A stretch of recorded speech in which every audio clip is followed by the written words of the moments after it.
साथियों नमस्कार। साथियों, जब हम मर जाते हैं, हमारी मृत्यु हो जाती है, तो हमारी आत्मा कहां चली जाती है? साथियों, इस बारे में बहुत से अलग अलग आंसर्स है कि हमारी आत्मा अलग जगह, अलग स्थान पर, अलग परिस्थिति में, अलग स्वरूप में जन्म लेती है। हम या तो स्वर्ग चले जाते हैं, या नरक चले जाते हैं, या लोक या परलोक चले जाते हैं। साथियों, हमें इस क्वेश्चन की गहराई में इसकी जड़ तक जाना होगा। साथियों, हम पूरे जीवन भर जिस भी काम में, जिस भी चिंतन में संलिप्त रहते हैं, वह जो कार्य है, उसका जो भाव है, हमारे सूक्ष्म शरीर में एक बीज की भांति बो जाता है। उस पूरी चिंतना को, उस पूरे कर्म फल को हमारा जो सूक्ष्म शरीर है वह ग्रहण कर लेता है, और वह सूक्ष्म शरीर अपने उन कर्मों के अनुसार, अपने उसकी जो एक इच्छा होती है, उन इच्छाओं के अनुसार अपना एक नई परिस्थिति और एक नए शरीर को खोजता रहता है। वह एक शरीर में होते हुए भी नए शरीर की तलाश करता रहता है, और जैसे ही वह इस शरीर से मुक्त होता है तो वह उस नए शरीर में प्रवेश कर जाता है। साथियों, लेकिन यह प्रवेश ऐसे नहीं होता कि आत्मा एक शरीर में होती है और उस शरीर से निकलती है, नहीं।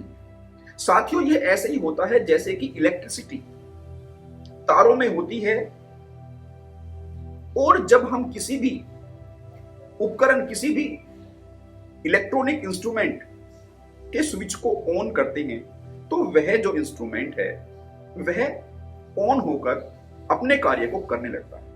साथियों, लेकिन जब तक हम उस इंस्ट्रूमेंट को ऑन नहीं करते तो इलेक्ट्रिसिटी वहां होती है, लेकिन उसका जो प्रवाह है वह उस इंस्ट्रूमेंट के माध्यम से नहीं हुआ होता है। तो इलेक्ट्रिसिटी वहीं होती है, वह कहीं गई नहीं होती।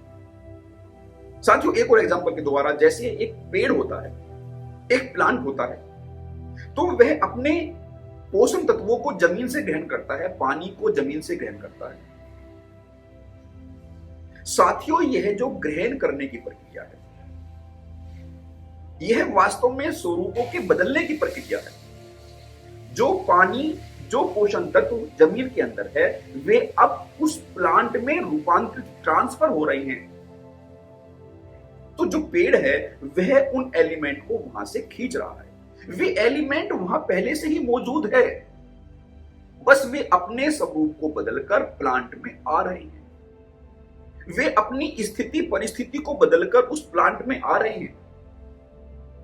ऐसे ही जो हमारी आत्मा होती है वह विद्यमान रहती है, लेकिन अपनी स्थिति, अपनी परिस्थिति जो हमारे इस सूक्ष्म शरीर के अंदर, जो हमारे स्थूल शरीर के द्वारा किए गए कर्म उसमें जमा होते हैं। उन जमा कर्मों के अनुसार हमारा सूक्ष्म शरीर किसी नए शरीर को ग्रहण कर लेता है, और फिर हमारी जो आत्मा है, हमारी मतलब यानी कि जो आत्मा है, वह उस शरीर के माध्यम से जीवन को प्रदान करती है।